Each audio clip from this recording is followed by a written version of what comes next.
దేవుడు మన మనసులో ప్రథమ స్థానాన్ని కోరుకుంటున్నాడంటే అర్థం ఏంటంటే, రోజులో ఫర్ ఎగ్జాంపుల్ ఒక 50,000 ఆలోచనలు వస్తే, ఆ 50,000 ఆలోచనల్లో దేవుని గురించిన ఆలోచనలు ఎన్నున్నాయి, దేవుని కోసమైన ఆలోచనలు ఎన్నున్నాయి.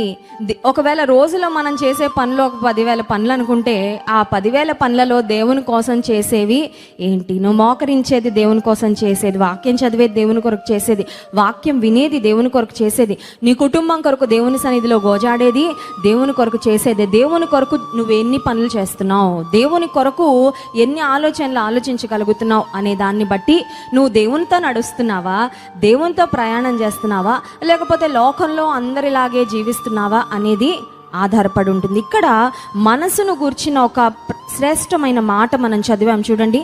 యెషయా గ్రంథం 26వ అధ్యాయం 3వ వచనంలో, ఎవని మనస్సు నీ మీద ఆనుకొనునో. ఈ మాట ఒకసారి చెప్తారా?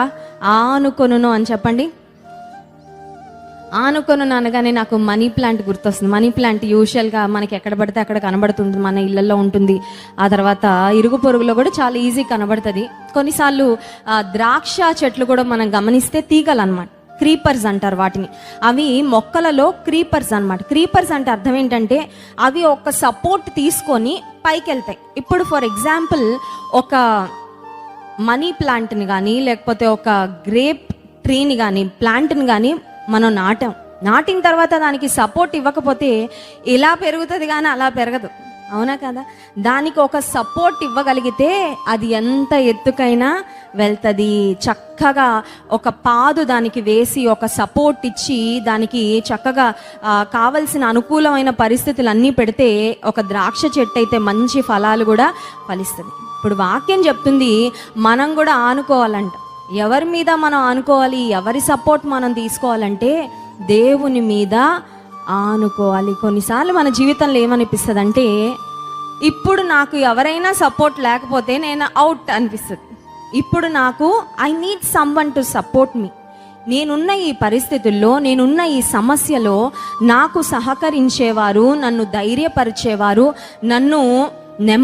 నాకు నెమ్మదినిచ్చేవారు నాకు ఎవరో ఒకరు కావాలి. I want someone to lean on. కొన్నిసార్లు మనం బాగా ఇష్టపడే స్నేహితులు, లేకపోతే మనం అన్నీ పంచుకునే స్నేహితులు మనకు అందుబాటులో లేకపోవచ్చు, లేకపోతే ఏదో కారణం చేత వారు దూరం అవ్వచ్చు, లేకపోతే నీవున్న సమస్యను ఎవరికైనా ఎక్స్ప్లెయిన్ చేసినా వాళ్ళు నేను అర్థం చేసుకోవాల్సింది పోయి అపార్థం చేసుకోవచ్చు. అలాంటప్పుడు అనిపిస్తుంది, నాకు ఏ ఆధారము లేదు, నాకు ఆనుకోవడానికి ఎవరైనా ఉంటే బాగుండు అనిపిస్తుంది, కానీ నాకు ఆనుకోవడానికి ఎవరు లేరు. దేవుని వాక్యం చెప్తుంది, నువ్వు